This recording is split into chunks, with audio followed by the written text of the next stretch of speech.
Pittsburgh Steelers fans, it's time to put another shrimp on the barbie for Pittsburgh Steelers Touchdown Under. My name is Brian Anthony Davis from the land down under. So get another Vegemite sandwich. Brian. That accent needs some work, mate. I'm sorry, but what? I'm Australian. Nah, Brian, you might be a good Steeler, but I don't know about Aussie, mate. There's some work to do. But good try. Brian, mate. Mark, come on, back me up here. You're my boy. I can't back you up. I'm sorry. That was a horrible accent, and for some reason you brought in the Vegemite sandwich at the end. All you got to do is start with, "G'day, mates. How's it going?" That's all you need. That's all you need for the. Can I try it again? Yeah, G'day, mate. How's it going? That's heaps better. That's 10 times better. 100%. All right, I tell you what, I'm going to go back to not my Yinzer accent, but I'm going to go back to just my regular BAD accent. I'm just going to be bad with you here. I'm just going to be the podcast producer, and I don't belong on the show. But you know who does? Matty Peverell Mark Davison. They are doing a fantastic job with Touchdown Under. You have only had an opportunity to really listen to these guys every single week since August, and they're doing so well. It's time that they get their own show. So that's it. They have their own show now. You don't need me here to ugly up the works because these guys are going to be now the eye candy of BTSC. The Scobros are no longer our poster boys. They're not our hot guys anymore. We've got the boy band, Matty P, Marky D, and they're ready to go. Be good to them. I love these guys. They're great. They're true Steeler fans, and you don't need me here. So, fellas, good luck. Enjoy. I'll be watching. Cheers, Thanks, Brian. Bad. On you, mate. Awesome. So, listeners, welcome to the first Steelers Touchdown Under live with Matty P, Marky D. It's awesome to be joining you across YouTube. We usually join you guys on our podcast show that's been going live on your Saturday mornings. We record them in the future on Friday nights. We're now in the future as well, 5 p.m. Eastern time or just after 5 p.m. Eastern time. It's 9 a.m. on Sunday, so we are coming to you in the future. We hopped in that little DeLorean, and we're joining you live. But, Mark, how good is it to be with everyone on YouTube? Oh, it's bloody awesome. Like, I'm a bit nervous, excited, but it's good to be here talking Steelers football. Like, we normally get up on Monday morning or like 3 a.m., 5 a.m. to watch our Steelers like we will tomorrow. So we're the one of the last shows before we start talking, watching football. Let's see how we go on the live platform. And Garo says, "G'day, how's it going?" This is new for us and it's new for you guys. And all I want to do, if I can put anything to show, is make everyone like happy, laugh, and let's have fun. Like, there's a lot of stuff going around the world, but let's have a good time. And we've got to make sure these Brownies lose. That's it, mate. But look, we've even got a Pittsburgh guy living in Sydney in the house. So welcome, mate. Thanks for joining us. It's early. It's early morning on a Sunday for us. So, awesome. Great to have you on. And that's the other thing that's a bit different is we've had some really loyal audio listeners since we started a couple of weeks before the season. But we don't necessarily know the names behind those listeners. And so it's great that we're able to interact with you guys from time to time through the live chat. So looking forward to doing that, particularly toward the back end of today's show. But Mark, the title of today's show is How to Slam the Browns Playoff Door Shut. And so that'll be really the theme of what we're covering. What was the moment of the week for you this week, like in the lead up to this week's game? I mean, what's really typified the build up to week 17, last match of the season? Well, I've been thinking about this a little bit. I think it's going to be, I was watching the Steelers versus Browns, the Renegade game in 2002 with the playoffs. And then I started to watch that game and I was like, okay, the Browns were in the playoffs and we played Renegade twice and we come back, I think 17 points.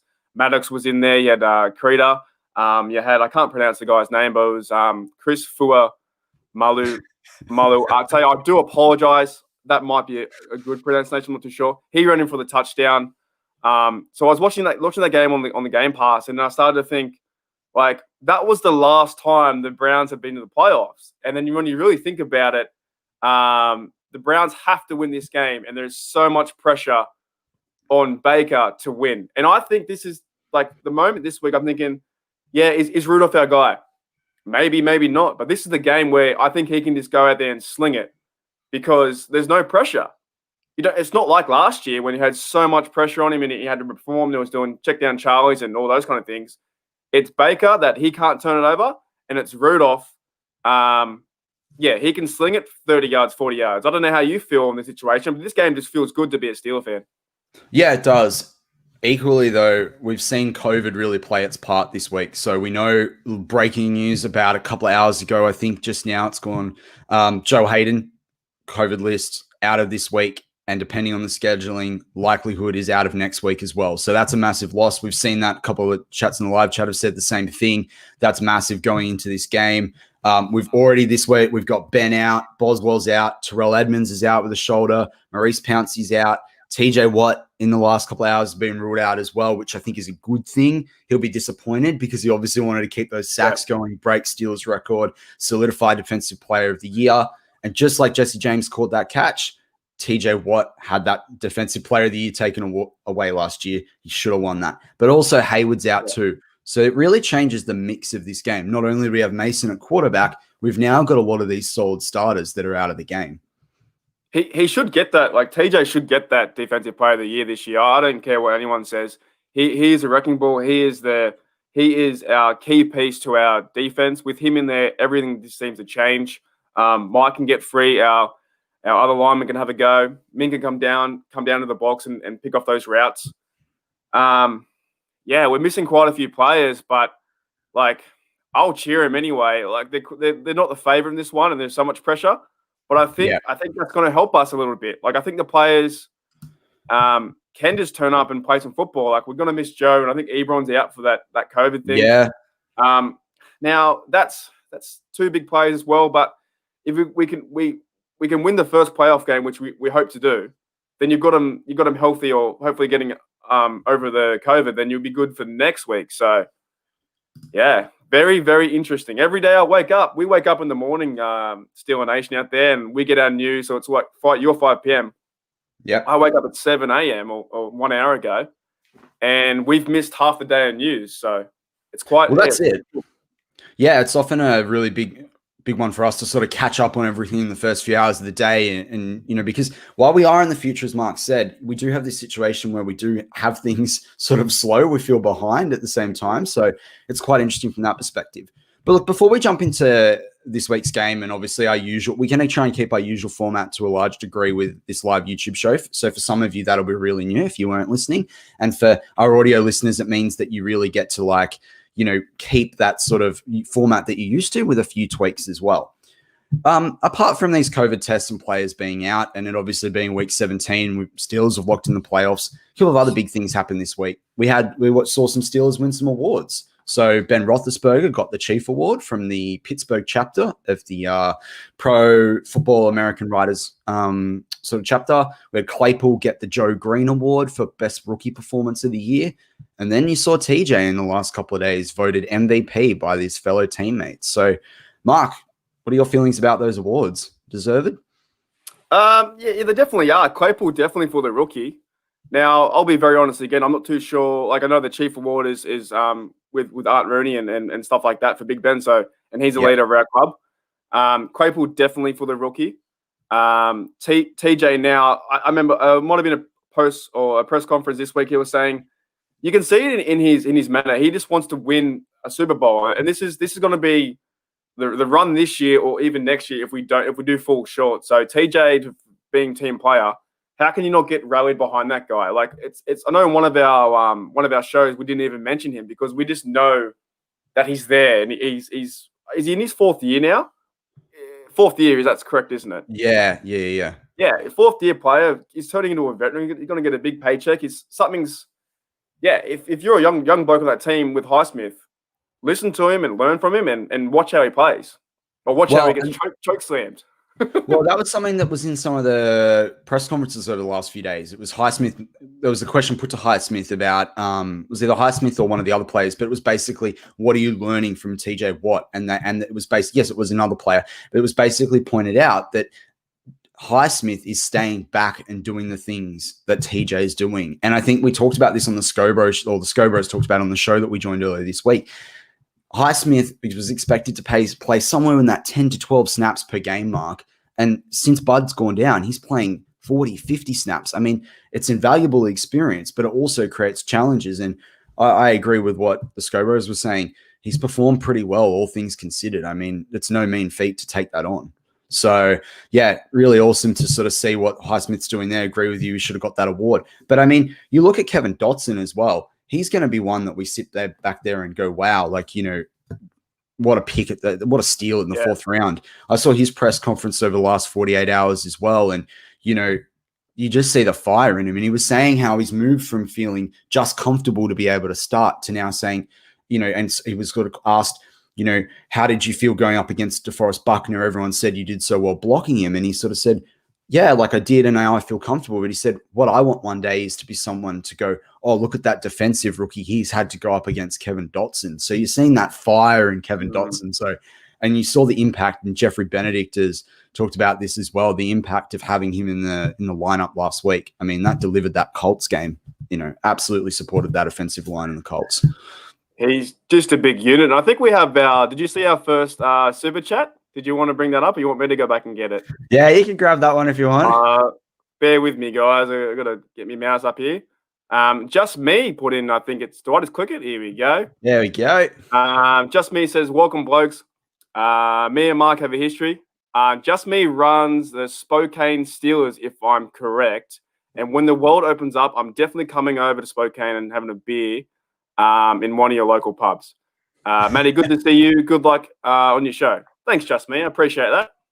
Yeah, and thank you for kicking off our super chats. So really grateful for those. And obviously, you know, the way that a lot of you, there's a lot of, you know, regulars in this live chat, but, you know, as we always go with the super chat, you don't need to do that if you don't want to, but it is something that we appreciate. It does send it to the top, and we'll definitely address that question if it comes up.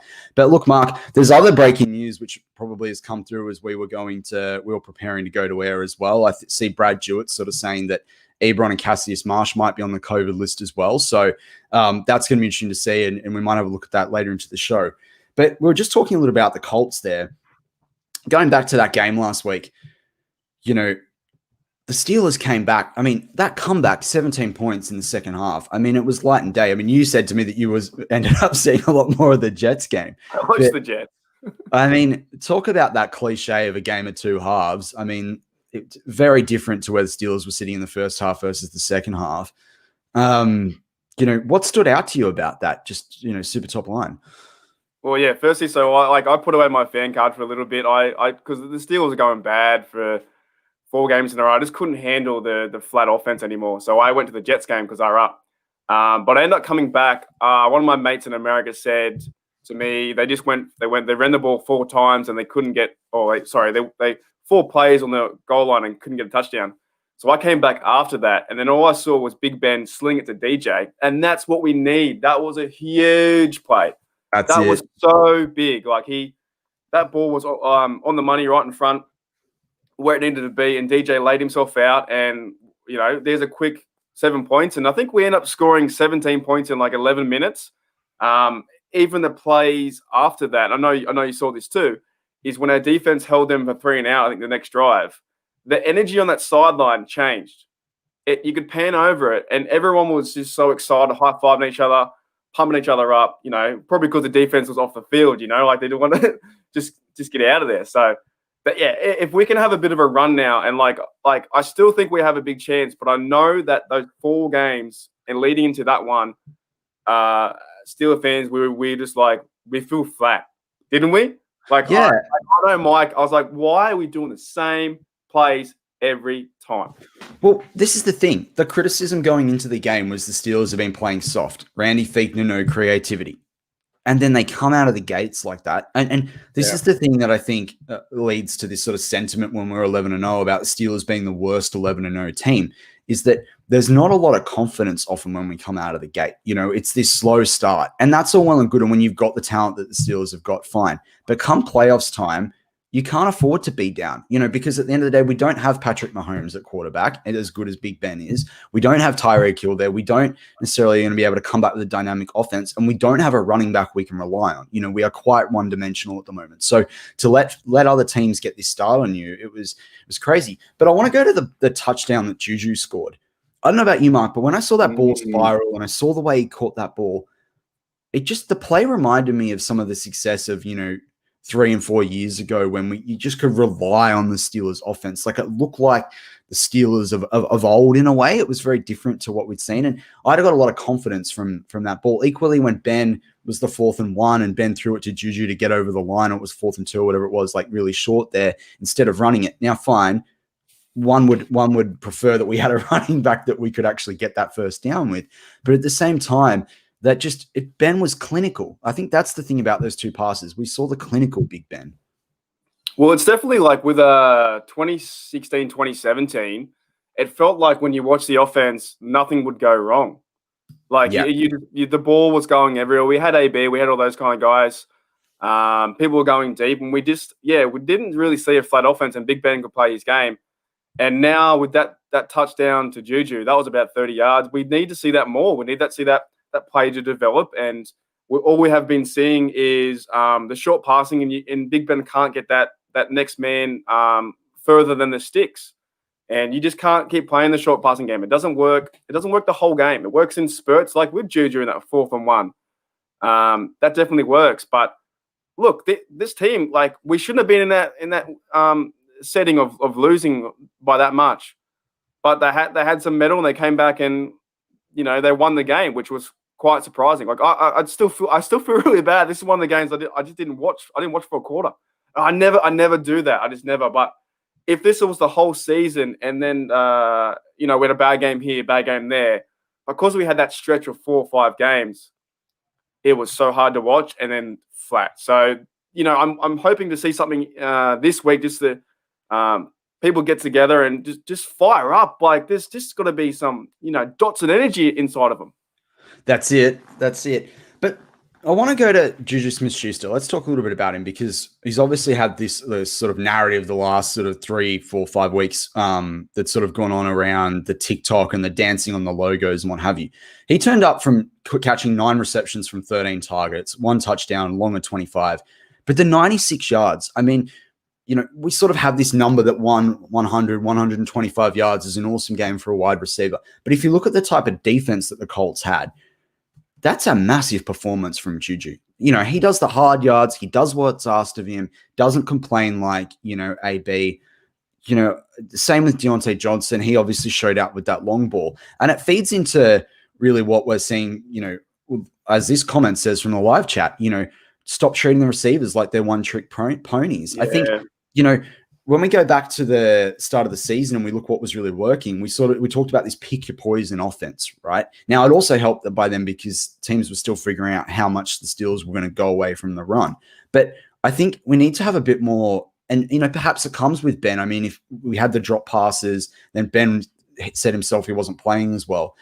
I'm just hoping that the performance in the second half against the Colts allows the Steelers to go into the playoffs and have a bit more confidence in what these wide receivers can do, because there's a lot of talent there. Once the defense respects that deep ball like they started to do, even our mate Tony Romo said it, which I don't know if in the live chat if you're a fan of Romo, I'm not. I'm kind of like, as a fan, mate, I'm sick of hearing Romo call the plays. I just want to watch it. Let me watch it. He calls a play before it happens and ruins it. But he also, there's nothing good to say about the Steelers, so he's not my mate. That's for certain. He's not my mate. He doesn't like the Steelers at all. And he said that once they threw that first deep ball, then they went, the Colts had to respect the bigger plays, which opens everything up. But at the same time, we didn't need to run the ball, because we had such a good success with a short passing game. So it opens everything up. I think this is a critical point where it's the Browns, but I still think as an organization, you got to go in and beat them. And then the playoffs with players out, I still think we have a chance now. This is the start of the run. It has to be. That's it. But I mean, obviously, and then we go into this week, and it's a bit different there in terms of, not having Bennett quarterback. How does that change it? Different rests, like you would expect them to give Juju really limited number of reps. You'd expect to see more from Claypool, Washington, given Mason's history with Washington as well.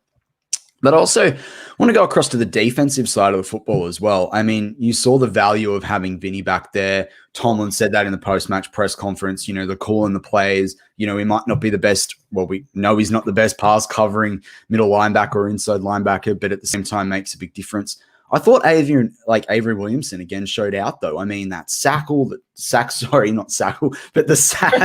2 tackles for a loss, the 14 tackles, 9 solo. I mean, massive performance from Avery. And you got to think when we've got Avery, we've got Vinny, we can get Spillane back in the next week or two.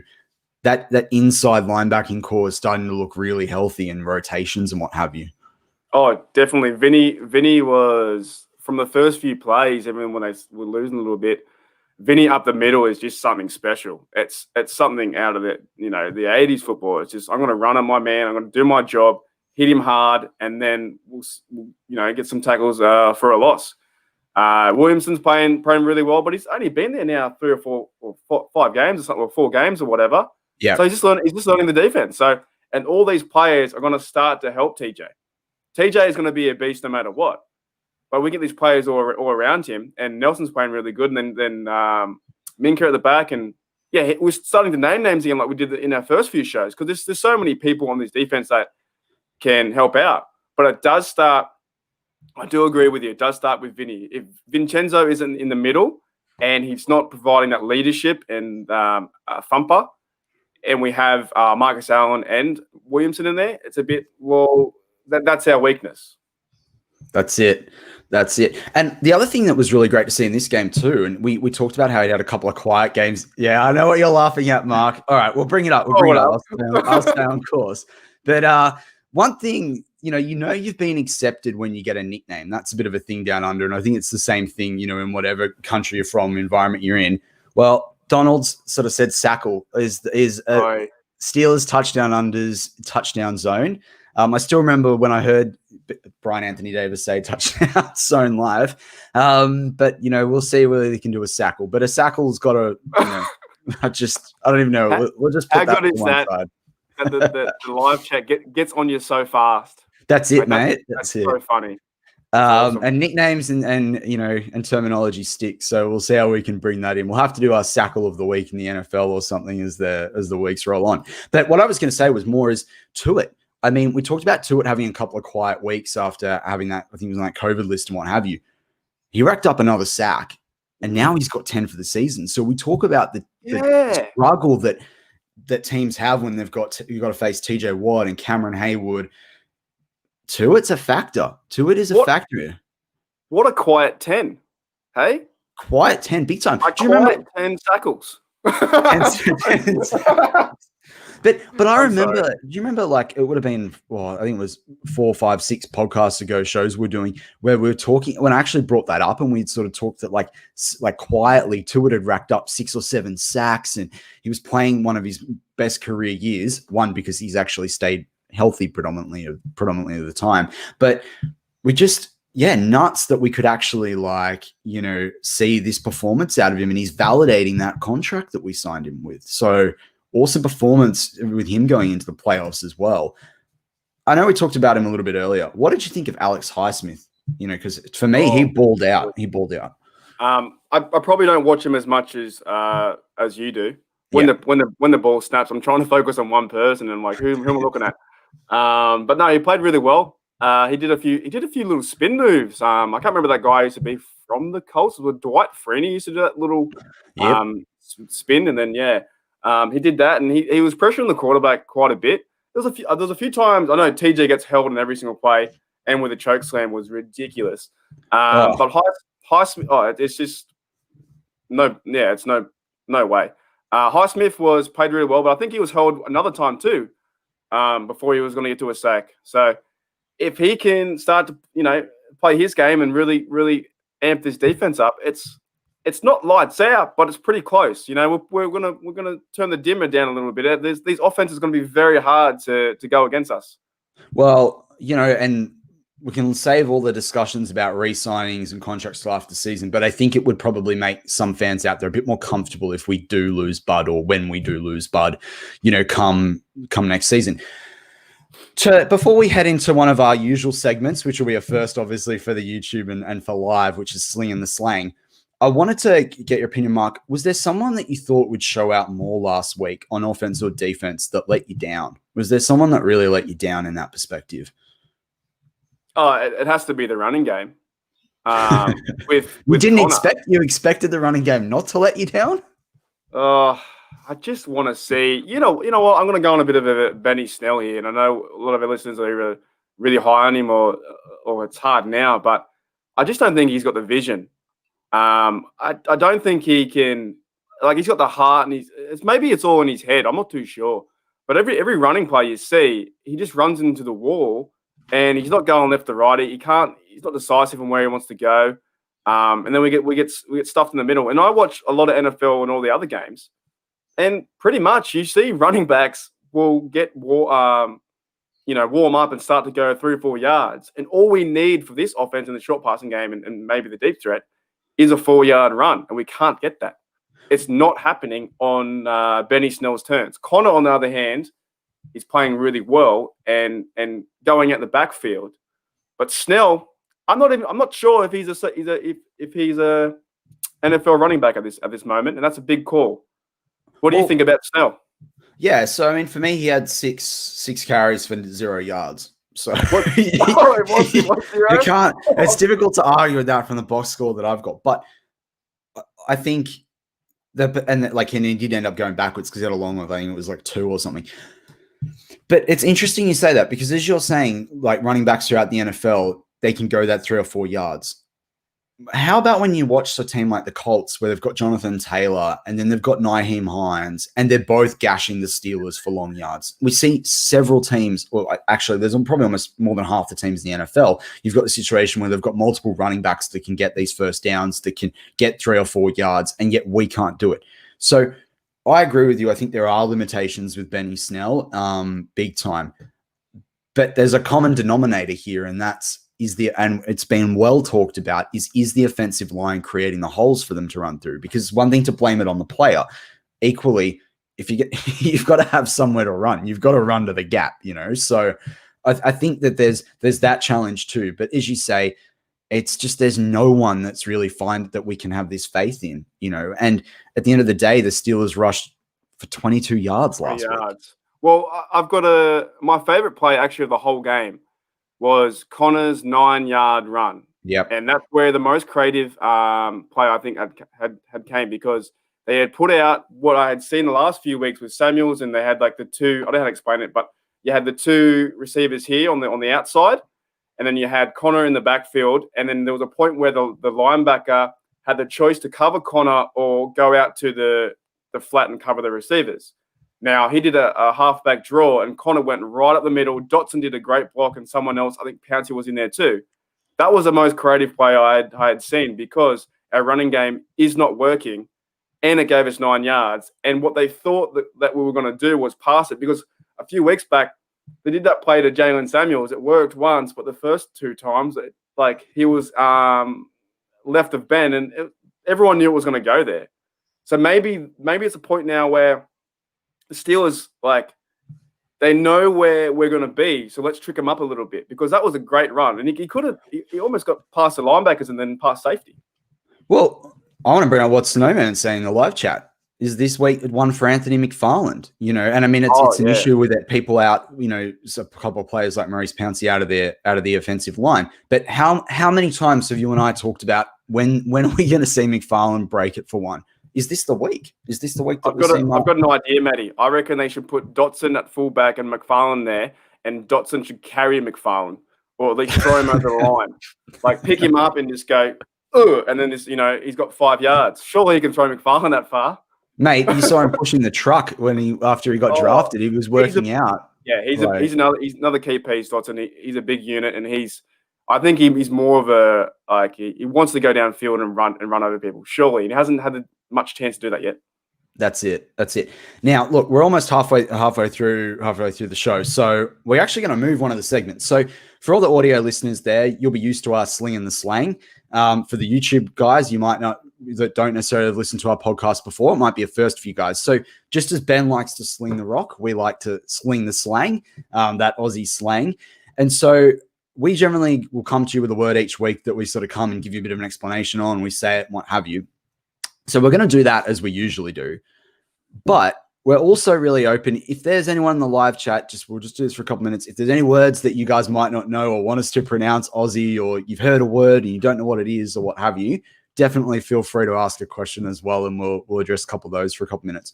But Mark, do you have a sling in the slang for the listeners this week? Because yours always crack me up. I certainly do. So this one, if we have for our fans around the world, I actually saw Mexico in the chat before. We play cricket down under. In England, they play cricket. So I want to have a bit of a phrase here. So with the Browns playoffs, they have to win or they're out. So like I'm going to put, if I was bowling or let's picture, Matty's Shane Warne.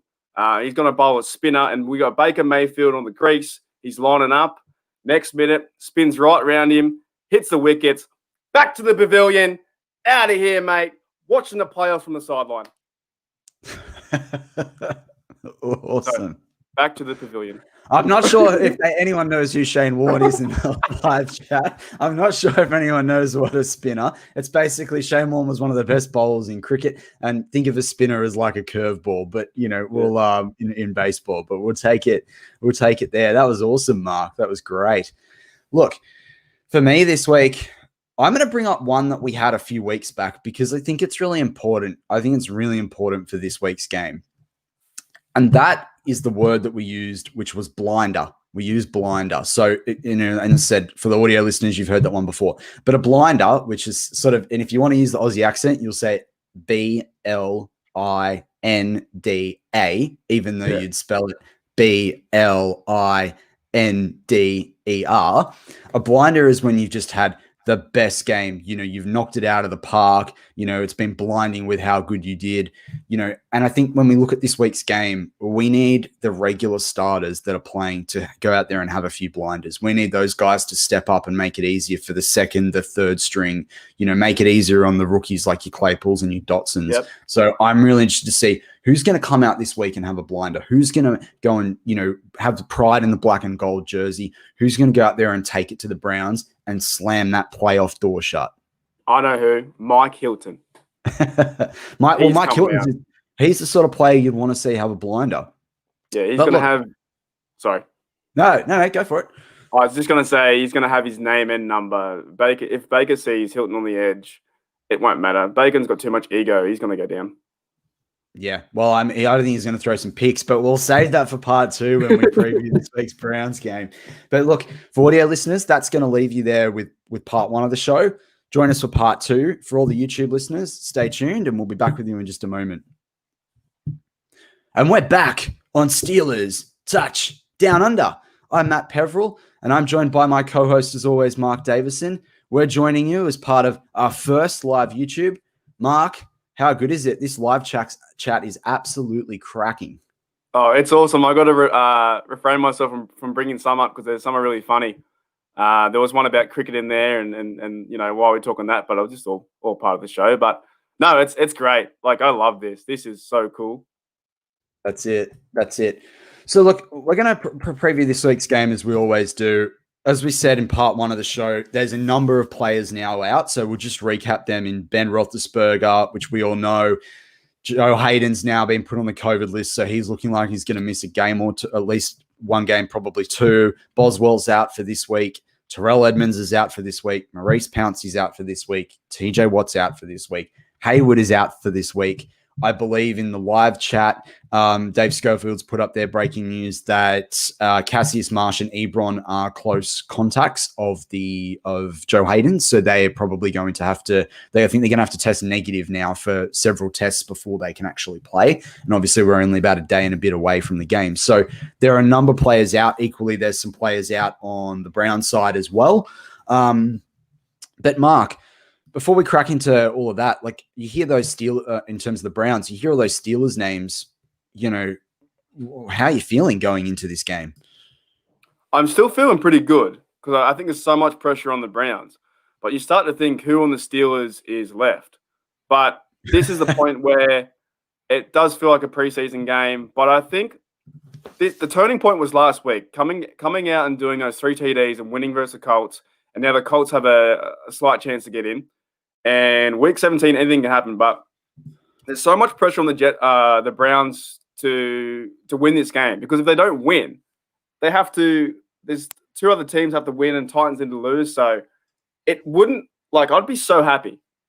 I have never seen the Browns in the playoffs. I think I've been watching for since 2003 when I was 12-year-old. So I don't want to see them win. So if the Steelers can come out and play and use some of their backups, and I'm not even sure who's going to fill in for Terrell Edmonds, and there's some key pieces missing, and will Rudolph have a good game, and where's the running game going to be? But if the Browns can make mistakes and make this a game and have some pressure, it's going to be funny. It's going to be so good. If they miss it again, and it's been 19 years, I don't care what you say as a Browns fan. Well, I saw a post, from one of the ESPN, I think it was on ESPN, about on their social media about one of the pundits saying that if Baker Mayfield messes this one up, he's out. If he doesn't get this, he's out. And equally, they're talking about it on Good Morning Football a couple of days ago when they were sort of saying Baker has a literally national ad that First Energy Stadium is his home ground. His fiancée, wife, she's in there as well. He's playing video games on the broadcast screen and what have you. You got to go out and show up, especially coming off that Jets game. If you're Baker Mayfield, this is probably the biggest game of your career right now. And equally, as they were sort of saying, he might have been in big games, before, but nothing's bigger than getting this Browns team into the playoffs after 18 seasons. Oh, 100%. It was funny. I reckon they made those commercials because Big Ben owned that stadium for the longest time. He had about 11 wins. Now Baker, I think, has 14, or he's about 3 in front. So they finally let Baker have the most home wins in that stadium. Big Ben owned that. He had, we've beaten the Browns. They've only lost to him 4 times in 20 years. So it's still a culture thing. I think they might have the better team this week and they've got more to play for, but I could see Baker getting a fumble. I could see him getting a pick. I could see him throwing a really terrible pass to a receiver that's wide open and they miss. It's just what Browns do, and they haven't proved that to us. And that's what I've been watching for the last 18 years and learning the game, thinking what the Browns never make it. They haven't won a division title since then. So what an awesome game to end on this whole season to see them lose. And I don't want to oversimplify it because there's so many variables going into Sunday's game. You do have Mason Rudolph at quarterback. You do have all these players that we've now listed a couple of times now out. It's a very hard one to predict. But I go back to what we saw last week. Yes, the Steelers came back, and yes, the defense showed up in the second half even more. Yes, the offense came out and really won that game for them in the end. There was the defense made stops. But it goes back to a stat that I said on the Scobro show last week. The defense secured 2 turnovers. The offense committed no turnovers. If we're going to win this week, it's going to come down to the same thing. And when we look at Baker Mayfield, he's had 25 touchdowns on the year for 8 interceptions. 2 of them have come against the Pittsburgh Steelers. Now we don't have Joe Hayden, which would have been great to see, even though we probably wanted him to rest, it would have been great to see a couple of reps. Obviously the Browns, his former team, he's done really well since he's come over to the Steelers. But I really, really think that the opportunity for the Steelers this week is to get those interceptions against Baker and put him under pressure, even without TJ Watt. Because at the end of the day, they lost last week to the Jets. Baker, as I just talked about, has got that pressure of taking the Browns to the playoffs for after 18 years. He's gonna be feeling the heat. So this is the opportunity, and he threw that that interception against the Steelers early in Week 6. With Minka running it in. So. I mean, surely he's going to be dripping. He's going to be, sweating as when he starts that game. Well, that's why we got the title of the show. We want to shut the door because, a few weeks ago, Myles Garrett came out and said, they left the door open for us in the division title. You got to make sure how it's played out. You got to make sure you make the playoffs. And this would be so sweet and awesome if they just didn't make it and they had all that talk. And I think they're a good team. I think the biggest point, if we're going to talk about the Browns, how they can win, it has to be Nick Chubb in that running game because Nick Chubb is a fantastic running back. I wish we had him. I wish he was a Steeler. He runs the right gaps. He got so much speed. He's elusive. He can push the ball forward. He's just really good. So he helps out Baker in the passing game. But where they can lose the game is Baker. Like that, he's a gunslinger like Brett Favre was. Like if there's a guy in the backfield covered by 4 people, and then he's gonna get picked off. I would love nothing more because and they have I think we saw in the news this week they got Myles Garrett being the captain, for fear and intimidation. Oh well, what do you do? Put a big C in your chest. It's still a big L to me though. It doesn't matter. We're going to get this game at 1 p.m, so it's not going to be highlighted on the TV as much. And we like playing as underdogs. We in this team's playing tough and hard. It's not like the 1 in 1,000 Jags. It's a game we can win and this is with our running game and Rudolph can play. Like nothing better, Matty. Nothing better. That's it. But going to that, Myles Garrett, your captain, hey? I think it's just there's so many storylines this week. And as you said, it goes back to the title of our show. He thought the door was open. The Steelers are going to slam it shut. I mean, what a comment to make when you were 2 wins off the Steelers. Now, a loss or other results go a different way. You may well be out. So, absolutely massive. But as you say, it comes down to Chubb. I mean, right now the Browns are, I think, about 6th in the league, in terms of offensive rushing touchdowns. And that allows them to milk the clock. And that's where they can dial up the pressure on the Steelers this week, because we saw it last season with Mason. When other teams are, going to run that ball and give him less time to move, equally as we talked about, Baker's going to be under pressure from the Steelers secondary. Mason's going to be under pressure with less time on the clock. He's going to have to go to the passing game. Even if the Steelers had a run game, he's going to have to move away from that. So it's this really interesting mix where both teams are sort of having to deal with this situation of how is the other team going to go against these different strengths? And unfortunately for the Steelers this week, I think the running game is what's going to really make Mason have to potentially force him into some mistakes. Yeah, it's going to be it's tough for Mason, but they're all professionals at the end of the day. Exactly. I hear a lot of analysts and they can't play, they can't do this, but Mason's had the whole season to practice and get better, learn his craft, and he knows what the opportunity is about. The other players on the defensive side, the 11 players, they know how to stop him. I'm just so perplexed. I'm just so happy that we have the division, because maybe 2 years ago and we had we had to watch I can't remember. We had to watch the Browns beat the Ravens and Baker threw that interception, and you're like, holy moly! We had a chance to go to the playoffs, and look, now we're in it, and we can have a chance to end their dreams.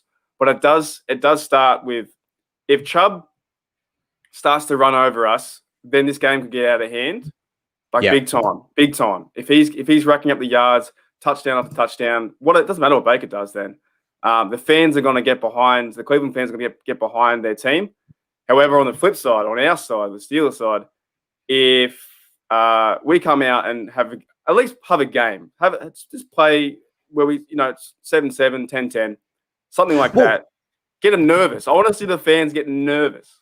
But that's it. That's what Steelers fans, if regardless of whether the Steelers win or lose this week, regardless whether you're a Mason fan or you think he's the worst person to ever put the Steelers black and gold on, at the end of the day, we're not in the Browns fans' position like we have been in previous seasons. We get to sit tight, watch a game, watch a bunch of second and third stringers. You mixed in with a couple of with some starters, try it out, see what they've got. We had no preseason. We're resting a bunch of guys. The pressure's off us. As fans, we should just be going, any upside here is good. Our best players the majority of our best players are being held out from getting injured.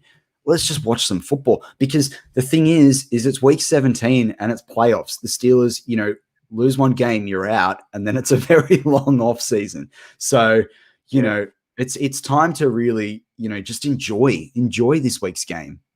That's a very, very good point. We just have to relax, and there's nothing, win or lose, it doesn't overly matter. It's the week after, but a good win would fill the confidence of this Steeler team, and that's up for them to decide. It's for the Steelers to get their head together, and if they do lose, I can still see them winning the playoff game, whoever they verse the week after. It's all to do with team confidence, and I think the leaders in that, we talked about it a few weeks ago. they need a leader. Like Cam's got to step up. Vinny's got to talk to him. Like this is the run that the 2008 Steelers did. Like you need some fire. And I know the fans in the chat. We want something. We want like a Vance McDonald stiff arm, and then let's get going. Yeah, palm, as we'd say, in our sport. Yeah. Palm them off, hit the palm to their head. But, even for I'll pick up on some of the hate out there with Mason Rudolph. I'm not like a homer on Mason Rudolph. I'm neither here nor there. I don't think he's the heir apparent to Big Ben, but he could be a serviceable backup with a bit more experience. But at the end of the day, if you have no time for Mason Rudolph, tomorrow's game will probably could be the last time you see him if it's that bad, if it goes as bad as you think it will, or it could be one of definitely the last times he's ever considered as the heir apparent. So even then, there's a reason to watch. Like there's so many storylines going into this game, and as we've said, the biggest storyline is just slamming that door on the Browns shut.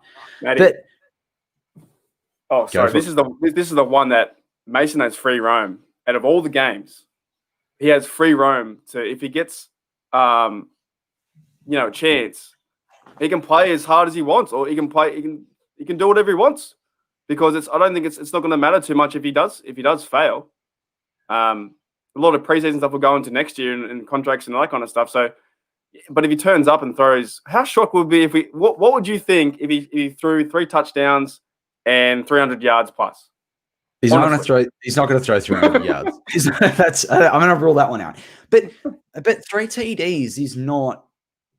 No, I'm going to rue saying this.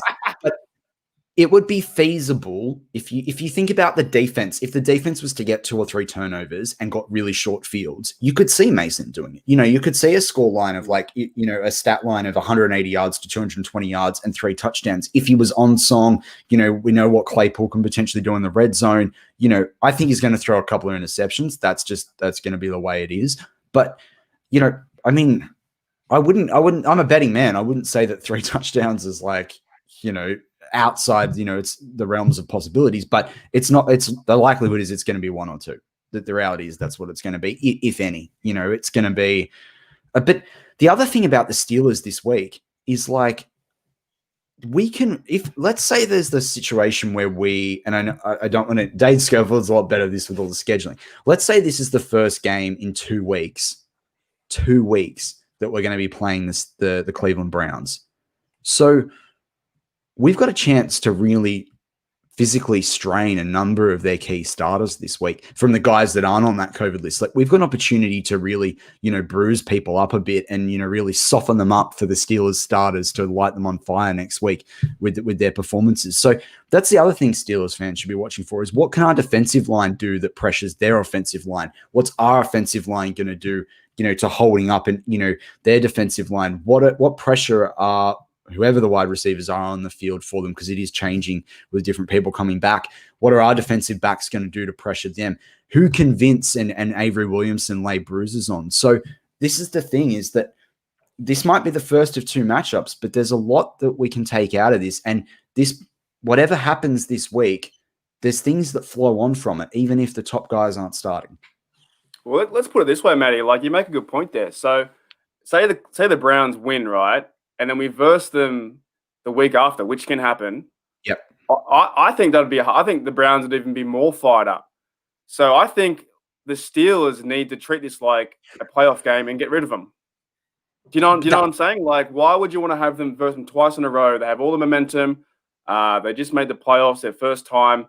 They come into our house. They've already beat us at their house. That's going to be a tough spot. So let's still try to win the game this week. Get rid of them. Well, that's it, because you don't want to have to. I want to get rid of them because I don't want Ben to have to line up against Myles Garrett with Alejandro Villanueva at tackle. That's why for me. But when you talk about the momentum and how they're performing, they've had this facility closed. I think they've had maybe 1 practice session going, maybe 2 going into this week's game because of the COVID situation. As that starts to increase as well, on their side and on our side, that creates a real challenge going into next week as well. So it is an interesting one when you talk about momentum in terms of where that sits. But as I said, for me, I don't want Ben Roethlisberger to have to face Myles Garrett, in the first week of the playoffs, particularly, coming back from that injury this season and having fatigue. Let's go off that. Who do we want to verse in the playoffs? Who's your pick? Ooh. I'm one of those fans that just would like to see us knock the Browns out this week and the Ravens next week. I think that we do have the Ravens. I actually think we've got the Ravens measure there. So part of me is just like, I really want to see this. I want to see them take out the Ravens in the first week of the playoffs. The team that I don't want them to play, although that slightly changed with hearing Ryan Fitzpatrick was out, I think the Miami Dolphins, you don't know who you're going to get when they rock up to play. I don't think you want to play the Colts either. I think the Colts would come in with a bit, if they were to make it, I think they come in with a bit more fire going into that Steelers game as well. So I don't mind who we play, because I think the Steelers are going to show up and win. I think that the Steelers mean business. They know this is a special year. But Miami and Miami is one that I would like to avoid, as with the Colts. But we've got to see who's gonna actually make it in as well. How about you? Well, we've already seen a couple of teams like the Colts and Ravens and Browns. I like your scenario. I like we beat the Browns, beat the Ravens. It would be interesting to see how we would play Miami with Tua, because we don't know what they're like and how their team's going. So that would be kind of similar. But I'm the same. I think Steelers at home, they can beat anyone, and if this team's on a bit of a roll and a bit more confident and can get that running game going, I think we've got a chance. With TJ in our defense, helps us out tremendously, and if we can just at least show up on offense and not turn the ball over, it's a game either way. But the Browns making it will be more fired up, but I think we can still win this first game. And I think we would be very, very, very, very disappointed if we didn't win the first game. I wouldn't know what to do for the next month. I'm growing the playoff beard, so I'm wanting this playoff beard till February 7th. So I'm getting that out there. It doesn't matter who we verse, Matty. We're just gonna win. Well, that's it. But it doesn't. And I think you saw that as well with this week. The Steelers don't mind about what seed they are. And it's a different year. It's not a year where you have to worry necessarily about there's massive home field advantage. The advantage isn't having necessarily fans in the stands this year. Of course, any fans is better than no fans, but the advantage is not having to travel. Equally, though, when you look at a team like the Steelers, when you've got a long-term head coach, you've got a long-term quarterback and veteran quarterback in Ben Roethlisberger, you've got a bunch of, experienced players, on this offense and defense, you can have a bit of confidence in them being able to go to an opposition's home ground and actually win out that game. So that's why I think we've sort of seen some of these players pulled out, apart from COVID-19 lists and injuries and what have you. You've seen a bit of confidence there from the Steelers about it. It's not so much about the seed. It's about making sure we've got the right players and them being in the right frame of mind, both body-wise and, spirit as well. Most definitely. Let's win. That's it. You say it straight. You say it simply. But is there for me, there's more a player that I think not being in the game is going to have a big difference. Who do you think, Steelers or Browns? We talked a bit about Baker. We've talked a bit about Mason. Who's the player that Steelers or Browns fans might not be thinking about that's going to make the difference this week to the result? So a guy who's playing, who's going to make a fringe guy. It doesn't have to be a fringe guy. It can be any guy.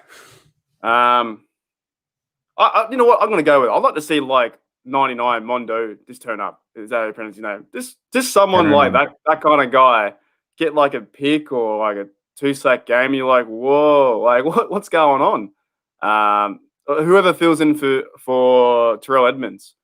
I can't pronounce. Is it Pierre, the cornerback? James Pierre. Does he play safe? No, he doesn't play safety, does he? He plays cornerback. Yeah, he's a cornerback.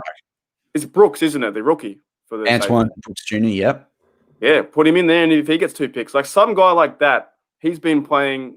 You've played sport, and I played a bit of tennis, and when you're so amped up and you never got to play the game, you're a bit dirty on yourself. So these players have been practicing all year. If they go out and pick off Baker, which is going to be one of my punts, how awesome will that be to see? Well, that's it. Brooks getting one. Well, the live chat saying, let's see Justin Lane turn up after his poor showing a few weeks back. Yeah. Let's see Sean Davis. Sean Davis, he's a serviceable backup. We've not really seen him take too many snaps this year.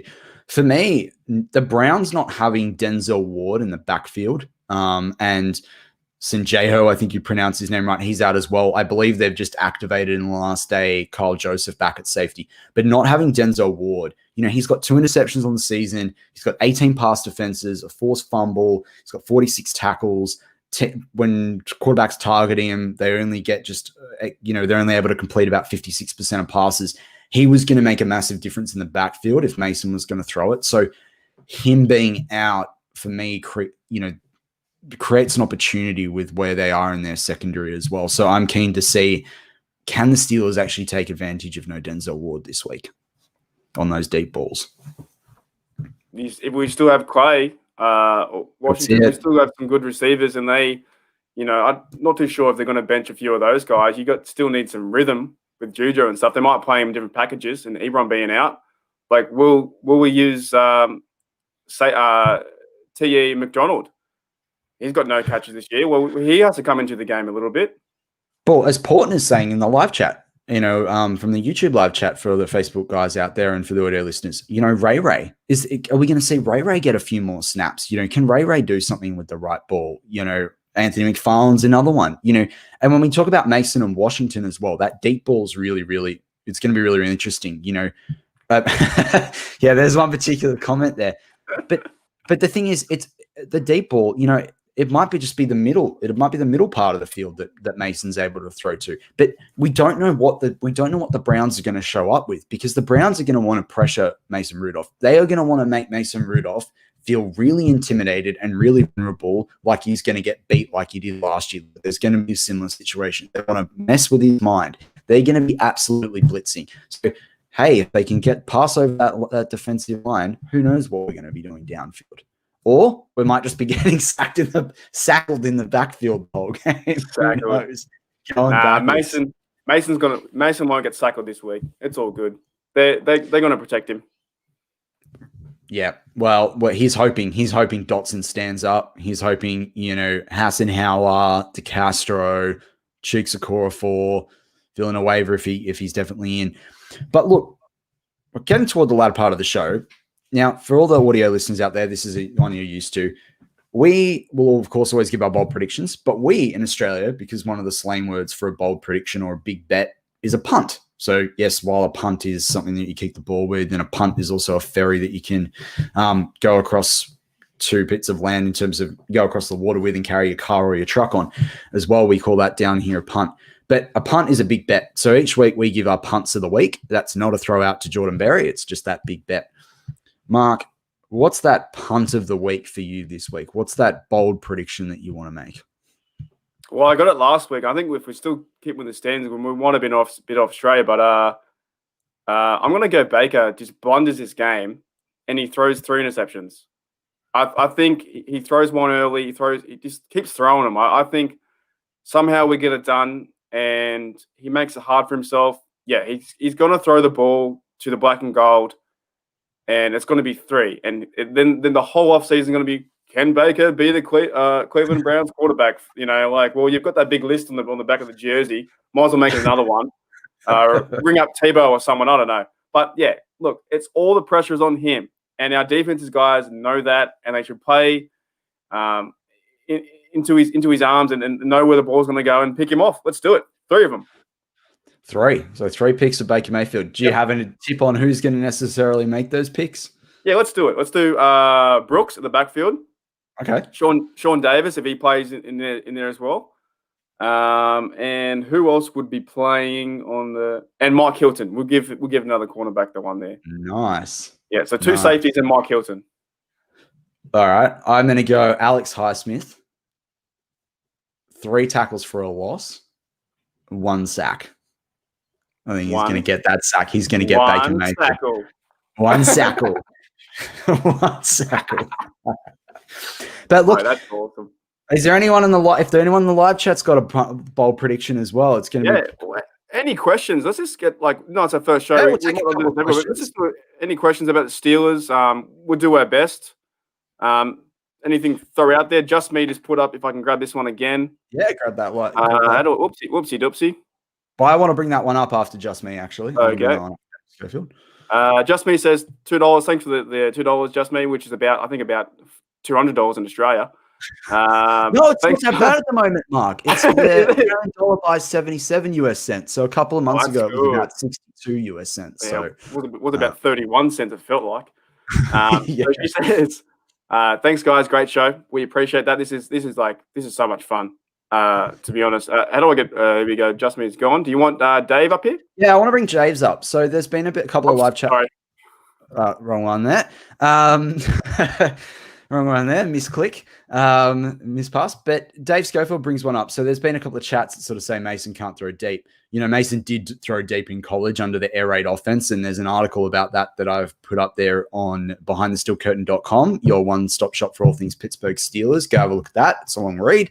But, you know, Mason came in last year and threw a 29-yard TD. You know, he's got a long pass, I think, if you go back to his stats, of about 73, 74 yards. So, you know, he can throw it deep. But equally, the wide receivers have got to create separation. And we've seen that a lot more this year than we did last year as well. Question from Port Naquemba: was Jordan Mailata better on the Rabbitohs or the Eagles? Well, he didn't play. He didn't actually play for the sort of the pro team when we talk about the Rabbitohs. He played for their sort of feeder leagues. So as if like sort of, it's a bit of a different structure here, but he sort of played as if college ball for them. I mean, he's done tremendously for the Eagles of where he's come from. I think O-line's probably one of the hardest positions apart from the secondary in terms of translating those skills from rugby into the NFL. So, yeah, I think he's doing quite well this year. He showed up. Like any player, though, it'll come down to the next couple of years to see what he can actually do. Nobody likes the Rabbitohs. No one. No, especially not Mark and I. They're one of the they're one of the sort of rival teams for our team. They're like the Bengals. Ugh. Yeah. Oh. So awesome. We've got a bold prediction in here from Jermaine Jackson. Mason throws for 325 yards and 3 TDs. Wow. Okay, that's going to be a big performance if you can do that. I wonder how many people will be thinking he's the heir apparent after that one. Bring up Kyle Schofield. Good show, blokes. Don't forget. Kyle, we'll need some more. We need some more super chats if we're gonna do that. That's awesome. On you, That's Kyle. a great one. He's a great guy, Kyle. We saw him on the Scobro show the other day. He's a funny man. He's a funny man. He's a funny bloke. He's a funny bloke. He's a mate, as we would say down under. What else we've got? We've got Mason, 286 yards and 3 TDs. Wow, people think Mason's going to really take this Browns secondary to the dust. Oh, here's a good question for you, Mark. What position do you think the Steelers will take with the first round pick? Now, remember, we've got a lot of shows between now and the draft. So I'm not really a draft guy, but I do love it. I love it. It's one of the third best day of the year for the NFL. But they'll probably take someone on the O-line. Those guys are they're high priced guys. The Steelers have a history of doing that in the first round. So everyone wants a running back and that Najee Harris bloke, but I think they take someone on the O-line and then build some depth there if DeCastro leaves next year. So somebody like that. It'd be good to get. They're not going to get quarterback. The Big Ben, we don't know what's going to happen with him, but yeah, they got to get some depth players for sure. Yeah, nice. I think there's a lot of good secondary players and a couple of really good cornerbacks that if they start falling down the list, I'd like to see them go after one of them, just personally. But equally, there could be someone on the D line that would usually be taken in the top 10 to 15 picks that might fall as well there. I know there's a lot of value in the second, third, and fourth round potentially there. But it'll be interesting to see what they do there.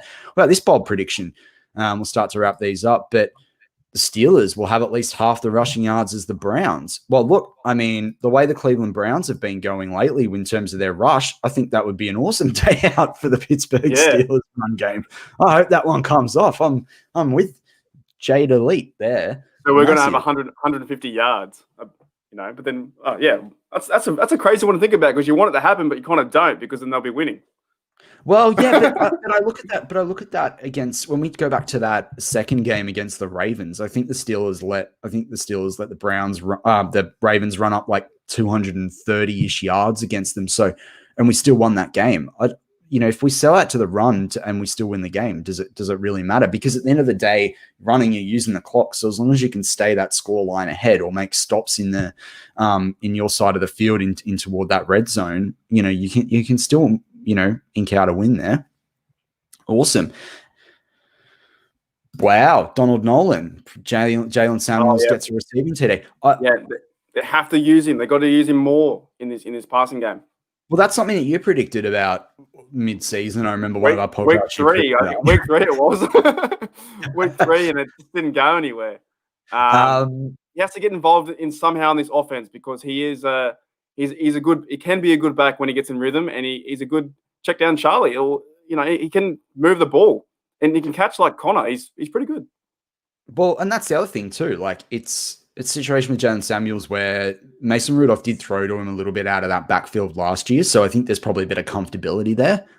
Equally, whilst Connor at the moment, I think suiting up for the game, whether he actually plays a lot of snaps, I would think you're going to see a bit more Jalen Samuels, particularly, and this is one Steelers fans can remember as well. If Eric Ebron is out, Jalen Samuels has some experience with Matt Canada from the college days, and Jalen Samuels played very much of an H-back role. So you actually might find that you see a few passes to Jalen Samuels short and even a little bit in the middle, depending on what the Steelers' offensive sort of makeup is with tight ends and wide receivers and the running backs and what have you. We've got another super chat here, before we wrap it up, and that's from Snowman. How did you guys become Steeler fans? We've had this on a couple of times. Great show, gentlemen. Hashtag Pay Kyle. So Pay Kyle's getting a bit of love there. Yeah, Mark, hashtag Pay Kyle. Hashtag Pay Kyle. Mark, quickly, how'd you become a Steeler fan? I just do it short this week, guys. So I love the NFL. I was watching Remember the Titans in 2000. All the great movies came out, and I just love the idea of it. The NFL, it's awesome. I had to choose a team, and I started playing Madden, and I chose the Steelers based on just the colors. And I started to watch Tommy Maddox, Dan Creeder, those Plexico Burris, those kind of guys. This is a good team. And I stuck with them. And then I'm fortunate enough to have Big Ben throughout the duration, but pretty much came down to the colors. And I'm glad I didn't choose orange or the Browns color because they would be a terrible team, or they are a terrible team. And I love the Steelers. What about you, Matty, before we wrap it up? Yeah, very quickly. My mum went over to the US in the early 2000s, got me a Darren Sproles jersey because she was in Cali. That opened me up to what the NFL was. And I had one of my good mates at the time had Madden. It was 02 or 04. We used to play that all the time. So that opened my eyes to the NFL.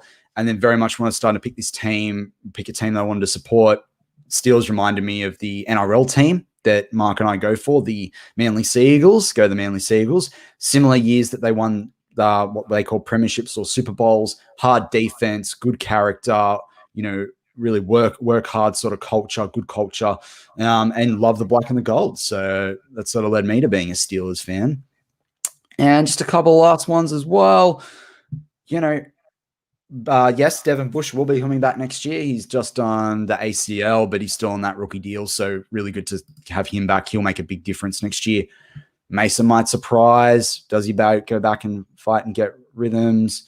Black and cold, best choice out there. That's it. We've got FKC who's back. I think he was here in the Scobro show as well. So shout out. You guys are in. It could be AFC championship game.